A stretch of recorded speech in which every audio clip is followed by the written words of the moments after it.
Hello everyone and welcome back to another video. In this one we are going to discuss about binomial distribution.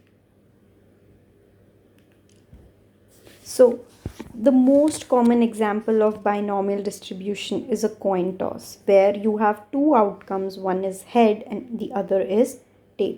Now we will see how do we exactly know when a particular event will follow a binomial distribution. So there are three particular conditions that we look out for when we decide that this particular experiment will follow binomial distribution. So the first one is that there should always be two outcomes. These two outcomes we generally call as success and failure. So the probability of success is denoted by P and probability of failure is denoted by Q, and its value is nothing but 1 by P. So here what we are trying to imply is that either it is success or it is failure. There are just strictly two outcomes, and these two outcomes are mutually exclusive. Okay, these two outcomes are mutually exclusive. That is, if one event occurs, that is if success occurs, then failure cannot occur, and if failure occurs, then success cannot occur. So either success or failure, not both simultaneously together. And the probability of success and the failure, it remains constant throughout the experiment. So probability of success is denoted by P and failure is denoted by Q, and it remains constant throughout the experiment. So if we come back and look at the example of coin toss, we see that there are only two outcomes. These two outcomes are mutually exclusive. That is, so if you toss a coin, you will either have heads or you will have tails. You cannot have both. Okay. And probability of head and probability of tail is fixed. Probability of head is 1 by 2 and probability of tails is also 1 by 2. It cannot be otherwise. Okay. So this is how we know that this particular scenario follows a binomial distribution. Now we will go ahead and find out what is the probability mass function. So the probability mass function of binomial distribution is as this. So it is basically NCX, P to the power of X and Q to the power of N minus X. So we'll define what all these are. So P is nothing but the probability of success as we described earlier. Q is probability of failure, which is 1 minus P. Since they are mutually exclusive, so it is 1 minus P. And N is the number of trials.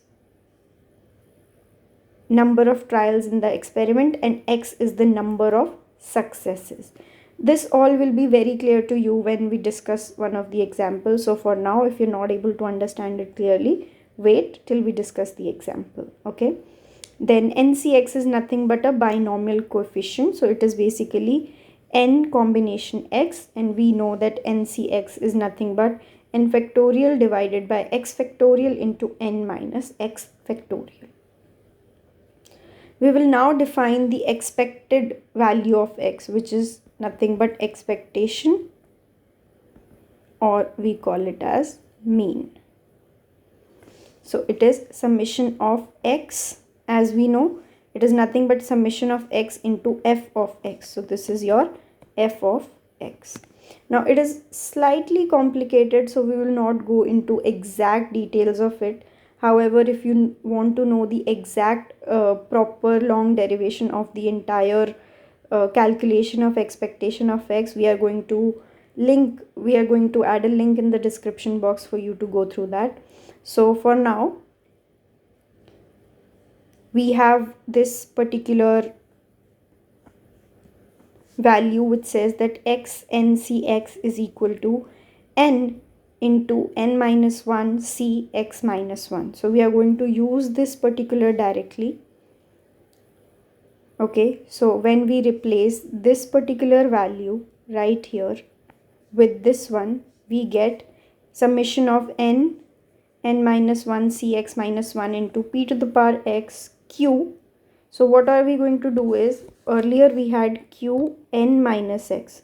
So you're going to plus 1 and minus 1 here, and if we take minus 1 right here, we have n minus 1 minus x minus 1. So this is what we have.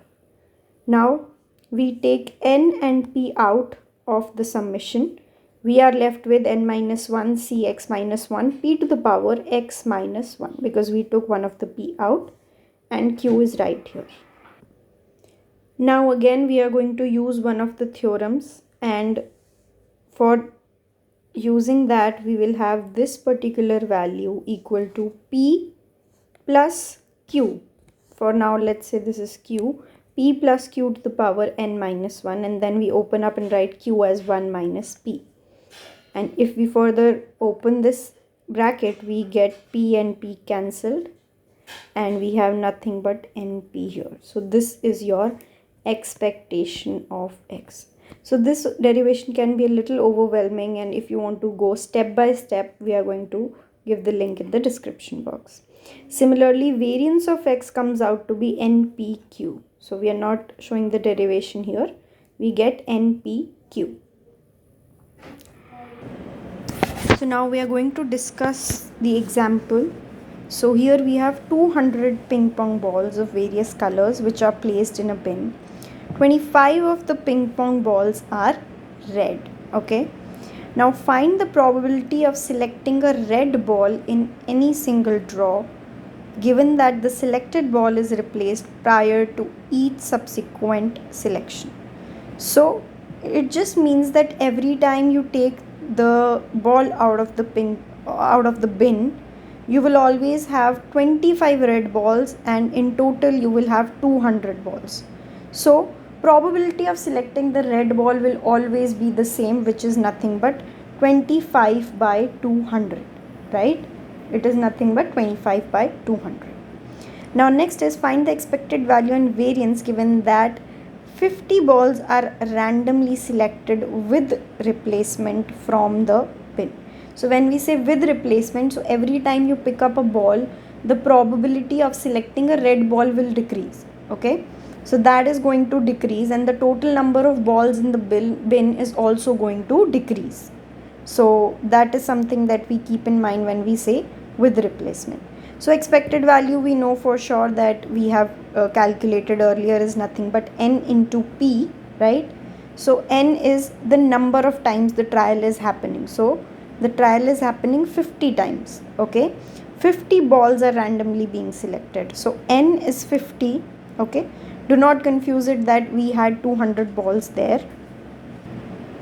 Okay, so now we have n is 50 and probability of selecting a red ball is 1 by 8. So the probability, so the expected value is nothing but n into p, which is 50 by 8. Okay, next question is find the probability of selecting 6 red balls from the 50 balls that were randomly selected from the bin. So what is the probability that you will be selecting 6 red balls? So it is nothing but probability that x is equal to 6.